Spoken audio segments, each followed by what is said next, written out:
Hi everyone, I'm Jackie Mags. Ito po reading sa mga Capricorn month of July tungkol po sa career. Ito po. The Ten of Pentacles, wow, may matatanggap ng big money, financial security for yourself, po dito sa family mo.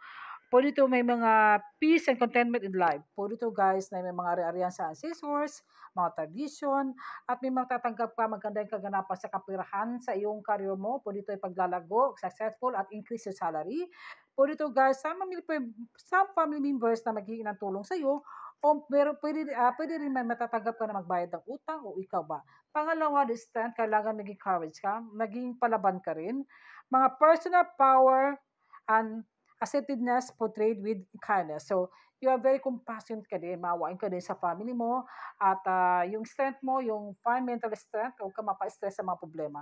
Iwasan mo yan. Think positive lang po. Pangatlo, ito naman, the Eight of Swords. Hay nako, illusion entrapment po. Parang gusto mo lumabas, hindi ko alam sa bahay o sa trabaho mo, gusto mo lumipat. Hindi ka masasitwasyon mo dahil hindi mo alam kung anong gagawin mo. Being afraid to take action, takot kang mag take responsibility sa iyong buhay mo. Takot ka, parang ayaw mo kasing mawalan ng trabaho.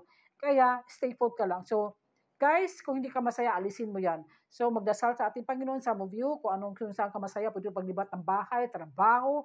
Pwede to guys na na-trap ka, napilitan ka, kaya sana gawin mo 'to ng tama. Makinig ka sa intuition mo, mahingi ng guidance ng ating Holy Spirit po. Thank you. Bye.